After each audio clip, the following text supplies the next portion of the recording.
Welcome to the Silver Screen Podcast. I'm Jared Boomer.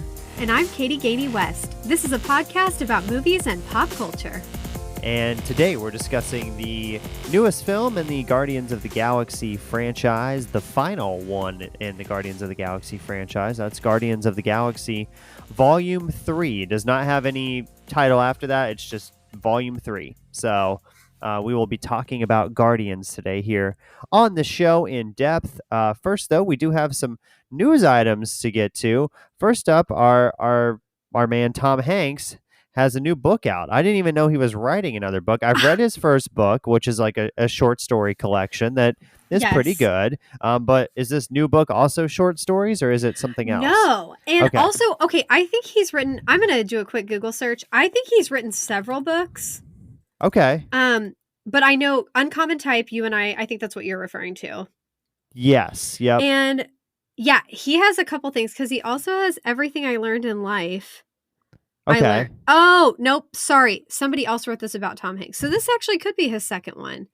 Okay. Yeah, it is. It's the second one. Okay. But this one, it's called The Making of Another Motion Picture Masterpiece.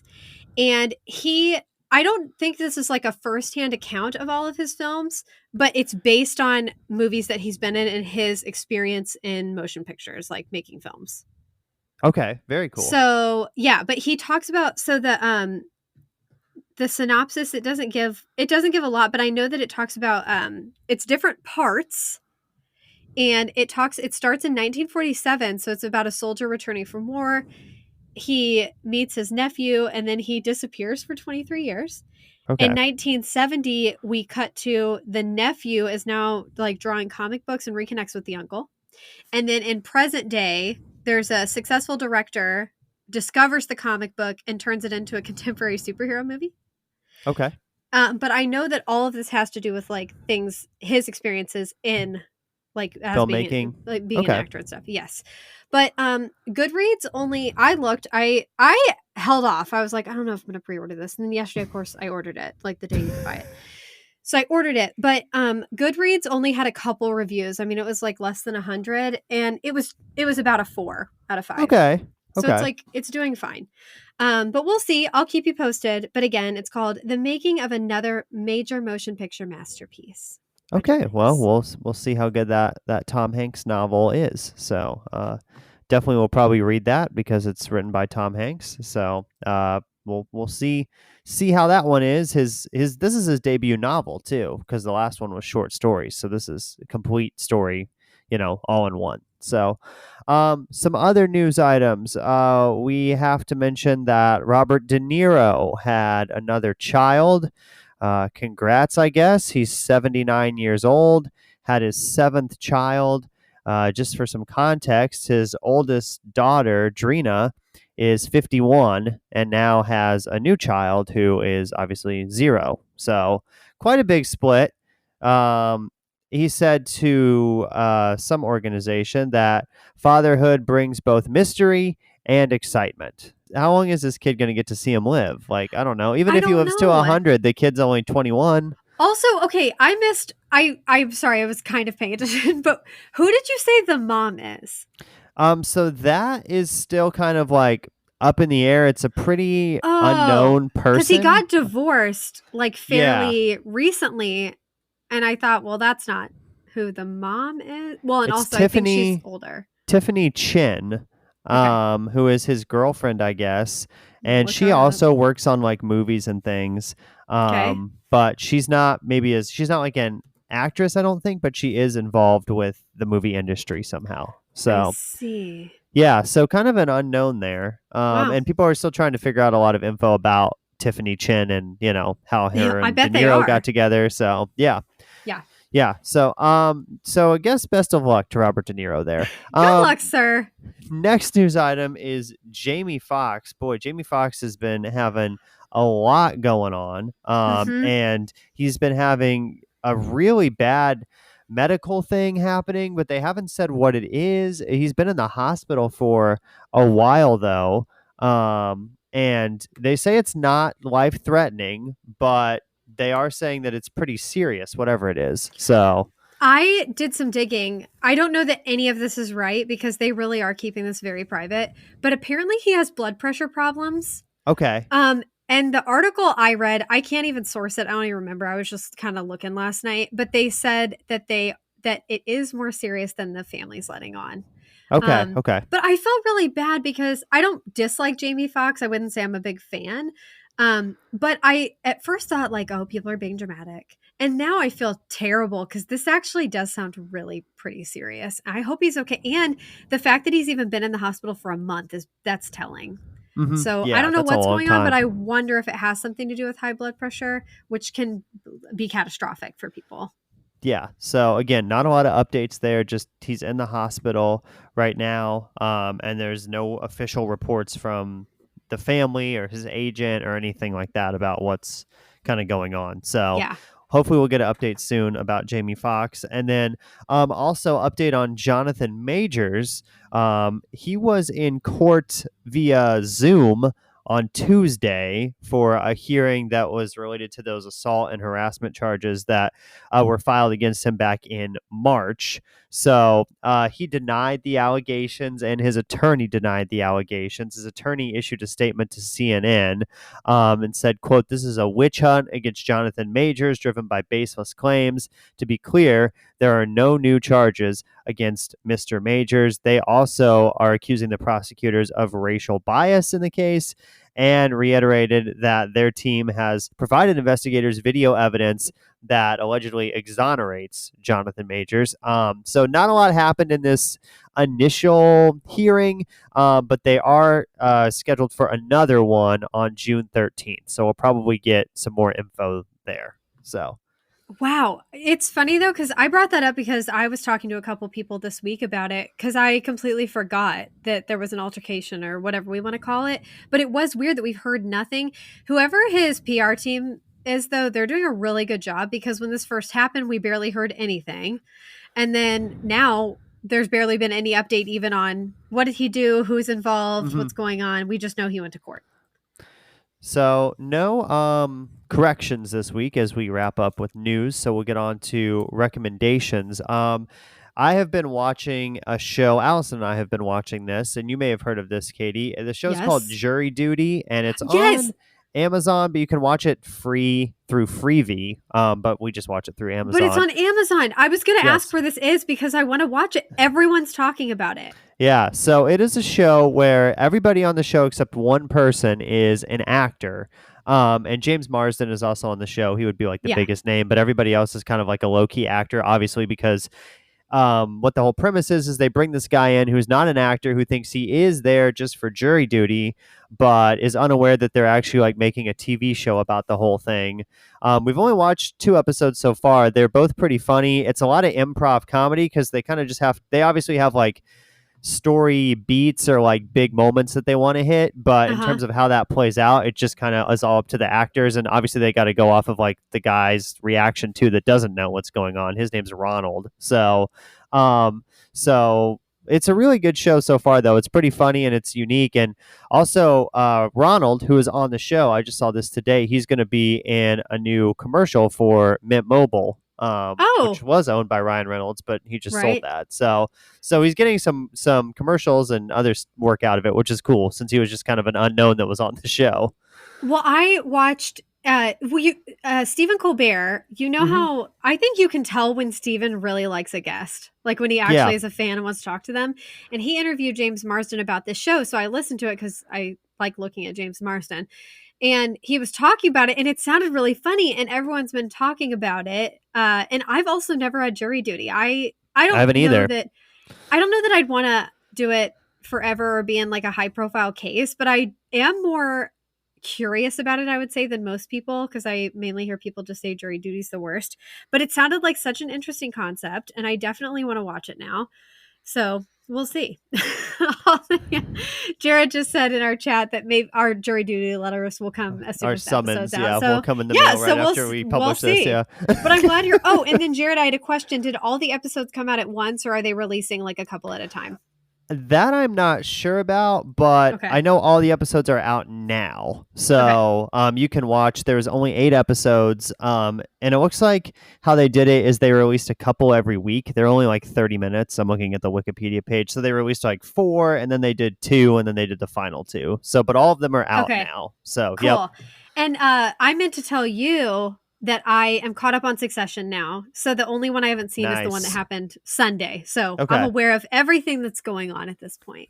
Cool. Cool. Yeah. So that's my only recommend for this week. Awesome. Well, I watched a show everybody was raving about on Netflix, The Diplomat with Carrie Russell. People were raving about it. I thought it was great. I binged it, so I'm done. I'm caught up on it. It is, again, it's on Netflix. It's new. I'm trying to think if there's any other big names in it. There's really not. The guy that plays the prime minister, I've seen him in some other things. But it's a really good show. She is a diplomat for America, and then and also Rufus Sewell. I should have said that. He's famous. You would recognize him. He plays her husband, Hal. They have, I wouldn't say a contentious relationship, but it's really like precarious. Like they're on the brink of a divorce, but then they go on this assignment together to England. And I think it was 7 or 8 episodes, but it was really good. So anyway, I would recommend that. And that's again on Netflix. And then I also was inspired by our last review. I found a copy, I think I mentioned, I had found a copy of Are You There, God? It's Me, Margaret in my house. I forgot I had it and I reread it. It's a very quick read. It's 150 pages. And it was darling. It was as cute as I remember, but I think it was my third time reading it, but I've read it at very different ages and stages of my life. And it's been interesting to read it each time. And what was I gonna say about it? Oh, they did change a couple things. There wasn't anything super significant, Okay. but they did change some stuff, or at least like the order of the things happening in the movie. But it stayed very true to the book. Okay. Cool. Yeah. So those are recommends for this week. And so now we'll talk about Guardians of the Galaxy Volume 3, released on May 5th, rated PG-13 for intense sequences of violence, action, strong language, suggestive drug references, and thematic elements. I would also warn you, if you have not seen this movie, some of this movie is just, I would say, creepy. Some of the character Yeah. designs are very creepy and a little off-putting. So if that freaks you out at all, just be aware of that. That's going to mean, obviously, you have like Rocket and Groot and things that are, but there's a lot more of animal characters in this movie, and some of them are just really off-putting the way they look. So, Well, and and I not was gonna, natural. So yeah, and I also think animal cruelty was rough. yeah, So, yeah, that would be another big point in this movie too. So yeah. it's 2 hours and 30 minutes. IMDb is at 8.3 out of 10, so very high. Rotten Tomatoes critics 82%, audience is 95%. Box office wise, $127 million domestically, $318 million worldwide. Of course, it's going to do well at the box office, being that it is a Marvel movie. And the synopsis for this one: still reeling from the loss of Gamora, Peter Quill, rallies his team to defend the universe and one of their own, a mission that can mean the end of the Guardians if not successful. So that Can we is, just take a minute for me to bring up some Chris Pratt news, though? yeah, yep, So, Jared, I know you know about this because we messaged about it, but the toe on Instagram. I think everybody knows how I feel about Chris Pratt, but Chris Pratt really showed his arse, if you will. On Instagram recently, he posted, for no reason, a picture of his pinky toe nail, which yeah. clearly has some sort of fungus situation, fungal infection, something or other. Um, and I don't know why he did it. I don't really know what sparked this, but even his wife and mother in law, Maria Shriver, were like, "What's going on here? Like, why are you doing this?" And thought it was gross. He took it down immediately, but faced a lot of criticism. And then today, because I think the internet knows that I don't want to hear news about him. It just sends me news stories about him anyway. And I read today that he was at a press conference about Guardians of the Galaxy and was talking about how people don't like him. And he said, well, people didn't like Jesus either. And I was like, yeah, Chris, you're exactly the same. You and Jesus, same level, same circumstances. Did Absolutely. did you see he was hanging out with your boy Timothy Chalamet? They were at a Lakers playoff game, and No. he put I think it was on his Instagram story or maybe his Instagram post. He put a picture up with him and Chalamet. Well, So that is deeply upsetting, but Timothy is also probably dating Kylie Jenner, so I don't really know what to think about him these days. we need to get to the Lakers games. It seems like that's where all the I drama know. happens. Jack So Nicholson's been there yeah, lately. he's Everyone's been he's there. always there. But yeah, a Yeah, lot of but people haven't celebrities are seen him in a there. while. Yeah. Yeah. So if you would like to support the podcast for a trip out to LA to go to the Lakers game, not to Yep. watch the game, just to get the scoop on all the celebrities and what they're going through and the gossip, then let us know. We'll be willing to take your donations. So this movie is directed by James Gunn. He's directed all the movies in the Guardians of the Galaxy franchise and also directed the Suicide Squad. Big thing with James Gunn is that he has taken over the head of DC now. So he will now be in charge of the DC cinematic universe, and kind of what Kevin Feige does for Marvel, James Gunn is going to do that same thing for DC. So this was his last Marvel movie per se, and now he's going to direct Superman Legacy, which is a DC movie, and he's over the DC cinematic universe now. So Got it. Thank you for yeah, explaining yep. that because I wasn't sure when I was looking at the notes and I was like, Superman. Wait a minute. Yeah. So, but he's done obviously Marvel movies, and then yeah, he got hired last year to become the co-chair and the co-CEO of DC Studios. So Wow.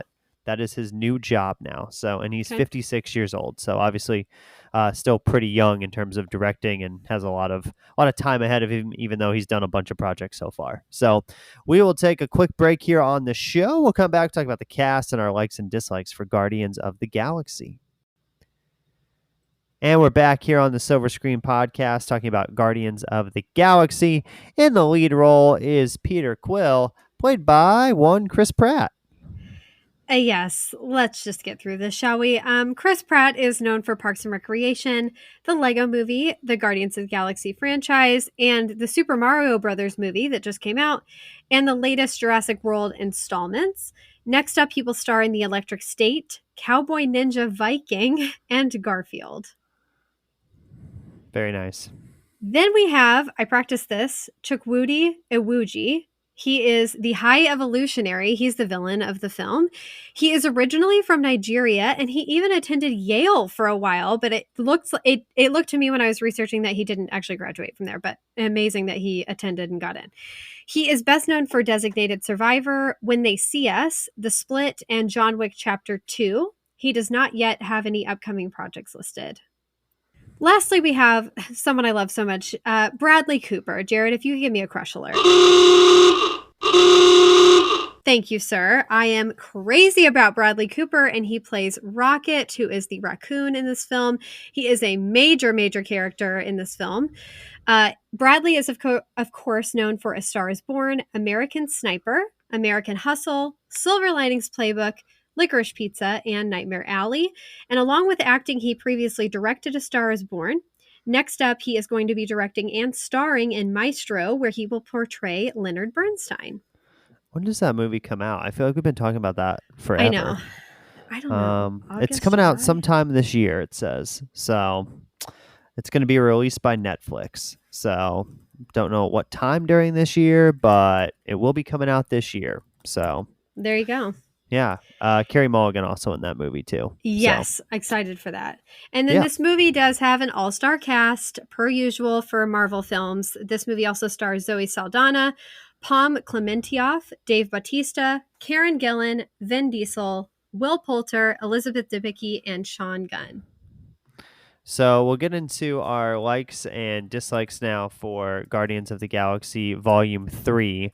I think for me, one like would be that this is a pretty solid Marvel movie, one of the better Marvel movies in recent memory, at least for me. Overall, I thought this was a pretty strong film in a lot of different areas. And obviously, one thing with Guardians is the music. That's a big thing in these movies.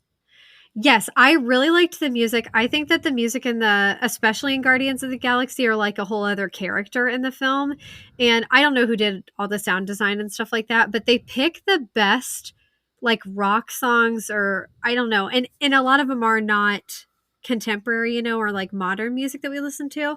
But I really enjoyed I think it's the last song they play is Dog Days Are Over by Florence and the Machine. That song is like maybe one of my favorite songs ever. It brings up like a feeling of nostalgia at a certain time in my life. And that song I also thought was a perfect choice for what was happening at the end, like as the movie was wrapping up. Yeah, the music in this one was good, just like the other two. Lots of great selections for the soundtrack. So obviously, that's a big standout with these movies is the music. So another like is that this one focuses a lot on Rocket, not on Peter. Obviously, Peter is the main character, but Rocket is really the main focus in this one. They're trying to save Rocket, basically save their friend, which you find out early in the movie. So I liked that. I thought that was cool to kind of switch it up, focus on a different character. Obviously, in the past, we focused on Gamora and Nebula's relationship, but in this one, we're focusing more on Rocket. I do think that's something Guardians does very well is that they don't focus only on Peter's character. And I'm not just saying that because I don't love Chris Pratt, but I like that they focused on somebody else. And I Rocket is my favorite character, so it was cool to find out like how he came to be in that group. But a lot of his storyline like made me want to cry. Yeah, it was very sad and emotional for sure at times throughout the movie. So, but it was cool to see the focus on him this time. So, another like that I had is I thought the cinematography was very cool in this movie. A lot of the close up camera shots and a lot of the action sequences, you kind of feel like you're right there with them during the action sequences. So, I thought that was cool. So, I had to give a shout out to that. And then I also had to give a shout out to the CGI too. I think sometimes in Marvel Yes. movies that doesn't look great. But this one looked really good. Rocket looked really good, and the rest of the CGI looked like fantastic. I agree with you on the CGI, and that was something even I noticed. A lot of it just didn't look fake. It looked very natural, especially with all the animals, because there were a lot of animals in this. I could not tell what was real and what wasn't. Obviously, a talking raccoon's different, but as far as just looking at the animals and what they looked like, I couldn't tell that they weren't live animals, that they used live animals.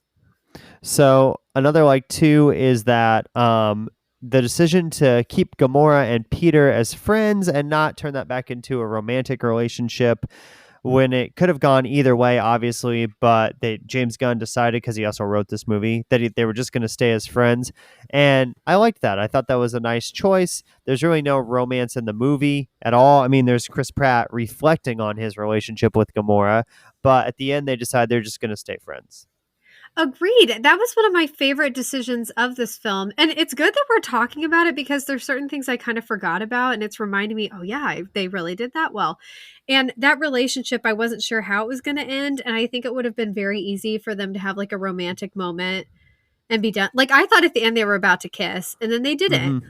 But I like how they left it at least for right now because we know we're going to see a lot of these characters again, even if it's not a standalone like Guardians of the Galaxy movie. But I don't think they need to have a romantic situation, and I think too much has happened, and it makes sense that they didn't. So good job to James Gunn for writing it that way. I also wanted to give a shout out to Dave Bautista in this movie. I thought he was excellent in his role as Drax. He was very funny throughout the entire movie. And I think of the supporting characters, besides Rocket, he was probably my favorite. He had a lot of funny lines, but really showed his range too. This is a guy that was kind of like a professional wrestler and then moved over to the acting scene kind of just like The Rock did. But I think in this movie particularly, he's shown that he can be a really solid actor. And he was in that Knock at the Cabin movie last year, that M. Night Shyamalan movie. So Oh that was kind yeah. of like a thriller type movie. So he's got a little bit of range and was in Glass Onion, obviously, too. But I think his worth as an actor is definitely rising. Yes, I liked his character a lot. You know who I liked was Mantis, who was playing alongside him, played by Palm. Hmm. I thought also she's French. I had Okay. no idea. I was really curious about her. I haven't seen her in anything else. But I thought she was so funny, and I really liked her humor and her relationship with Dave Bautista. So I Nice. noticed that So as well. and that just kind of leads into another like that these characters are very likable. It's very enjoyable to watch them on screen together. They have good chemistry, all of them together. And I think it helps too that they were all for the most part in the same location for a lot of their scenes. Sometimes when you try to like CGI people in or whatever, it doesn't work as well. But I think for this, you could tell that they had all shot their scenes together. Obviously, they split up at various points through the movie, and those would be separate filming sequences. But I like that they were all together in one room. So That's a good point, Jared. I didn't even think about that, but yeah, you're right. I also liked that I this has been my like for the whole like Guardians franchise though, but I like that their ship, when they're in the front of their ship, you can see all of the characters. I think that helps just build the bond as well, just how they design that so that they're all like visible at one time. I also liked the villain in this movie. I thought he was very mean and menacing and evil, which sometimes is not the case with Marvel movies. But in this one, you just felt like he might kill anybody at any particular moment. Yeah, the villain, I wouldn't say he's like my favorite as far as villains go, but he was exceptionally creepy. Even like the scene where and these are kind of spoilers. I feel like if anyone's listening to this, there can be spoilers. But he like gets his face peeled off, and that was sufficiently creepy. And I just thought he seems like someone that would either like be a leader of a cult, um or would just be kind of someone who like, I mean, unfortunately, like someone who does like a suicide mission or something. Like he just reminds me, I don't know, something about him seemed like sociopathic, or I don't even know if that's the right diagnosis, but he was very creepy to me. Another like that I had, my final one before we move on to dislikes, at least for me, is I like the themes in these movies. Obviously, these movies are about family, they're about friendship. This one in particular is about second chances, maybe righting some wrongs that happened in your past, especially with the Rocket's character.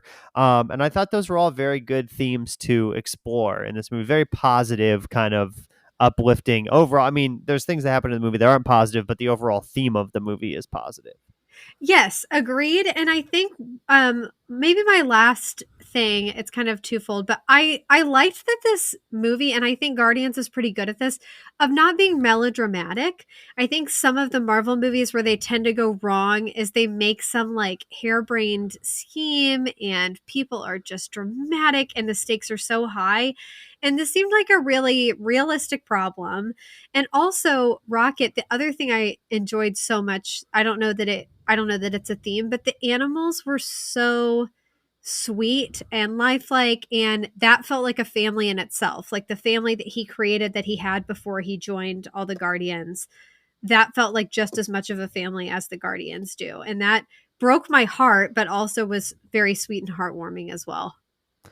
So, do you have any other likes before we move on to dislikes? I think I'm good to go, but I just want to note I had quite a few likes for this film. Yeah, this was pretty good. So, one dislike you had was the character of Nebula. I don't know if it's just the way she's acted or what, but she was definitely like the weakest link of the five or six in this movie, I thought. Jared, thank you for saying this because I mentioned this to Arjun and he did not agree with me. I was like, does everyone hate Karen Gillan and this part and her voice? I was like, her voice makes me want to like leave the theater. And I don't think it's not me against Karen Gillan. I've listened to her. I even went to listen to her in interviews after the movie because I was like, does she really sound like that? And she doesn't. She's doing something with like her voice register. And also, I think she's Scottish. Is she Scottish? I think that's I can't right. remember. Yeah. But that's not really her accent or anything, regardless of where she's from. Oh, Scottish, cool. Okay.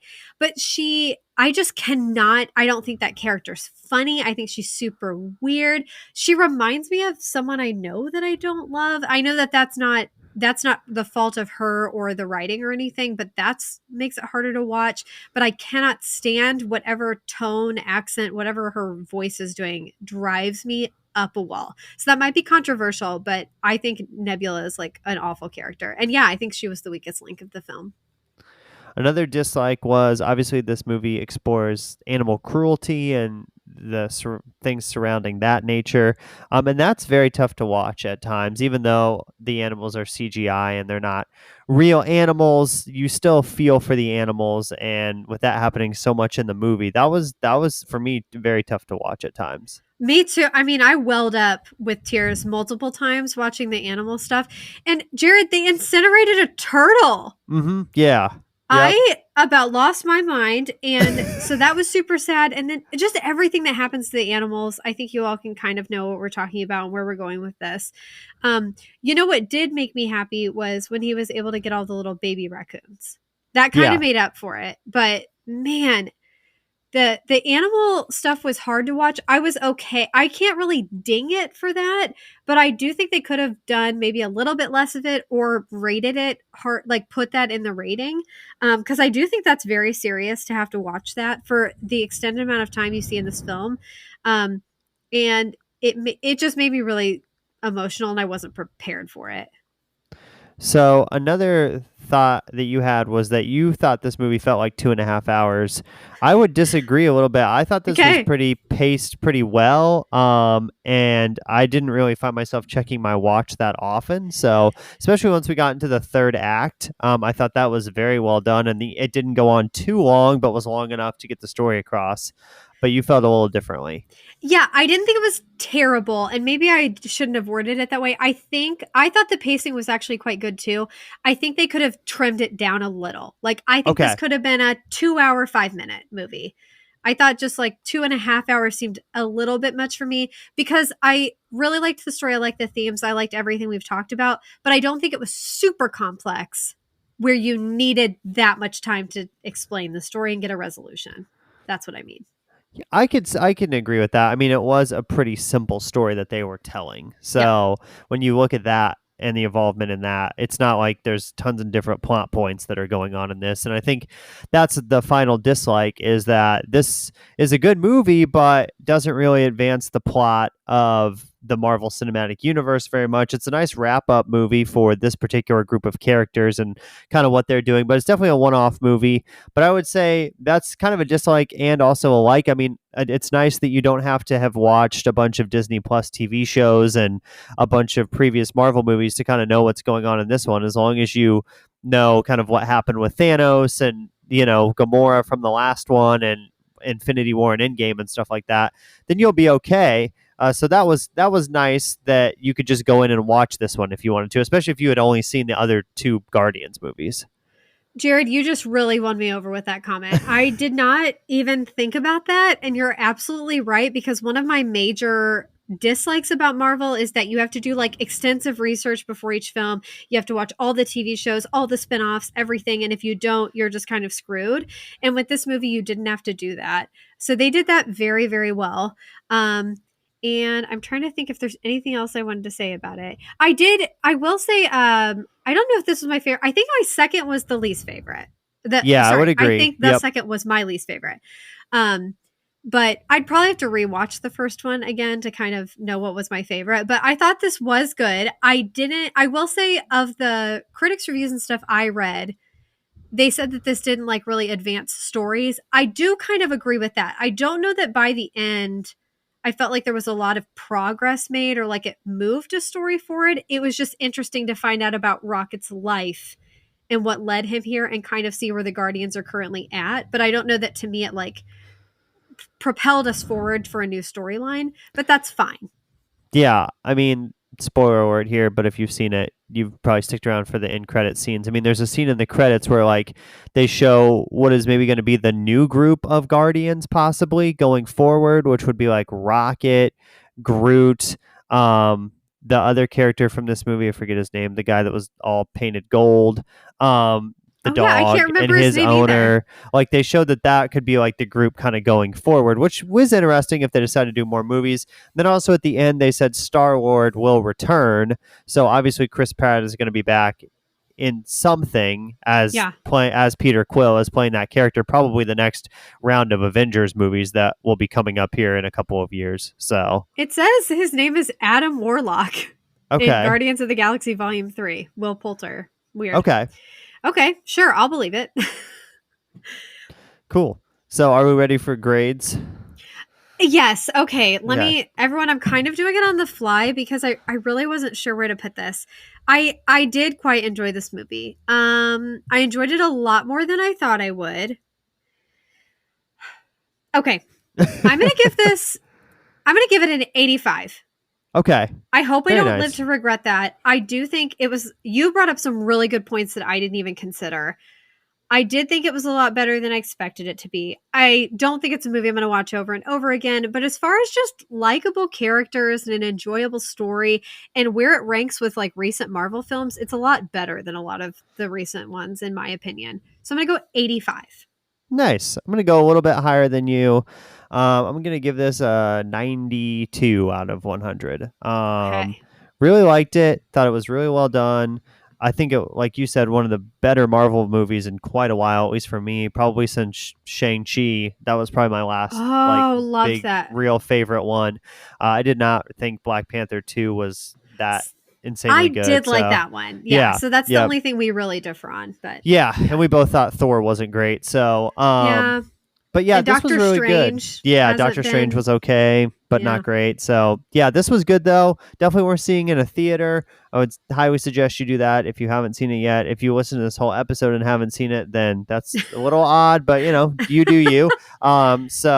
But it was really good, and I'm interested to see kind of where Marvel goes down the road. Obviously, The Marvels is the next movie that's going to come out. Brie Larson in that one, Oh, yeah. That reprising her role of looked. Captain Marvel. Yeah, I got a trailer for that, and it does not look That great. looked so dumb to me. I really don't want to watch that one. I don't know. I don't know what I'm going to do about that. Well, I guess we'll worry about it when it comes to us. Yeah, we'll figure that out when we get to it. So if you like the Silver Screen Podcast, want to follow us on social media, you can do that at Podcast Silver on Twitter and Instagram, and just search the Silver Screen Podcast on Facebook. You can also follow us on Letterboxd, see what we're watching there. I just watched for the first time, forgot to mention this, 13 going on 30, so you can see the so score I gave it on cute. my Letterboxd. So check that out. Check our Letterboxd profiles out. And then we're going to take a little bit of a break. But on our next episode, we will be reviewing Fast X. Yes. It's finally that time. We're going to see how it does. Yeah, this is the second to last one, I think. I think there's one more after this. Are you joking? I think there's one more. They're going to end with 11? Why? I think they are. I can't remember though. I'll research that a little bit before we record. We'll do some extensive research for you all so that, yes. to make sure you can understand the Fast and the Furious franchise. But yes, we are going to see that. Again, we're taking a small break. It's my fault again, but this should be our last break for quite a while. So thank you for sticking with us.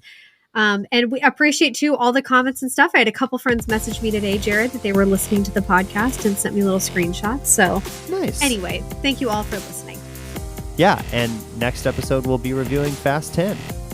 Until next time, we'd like to thank the Academy.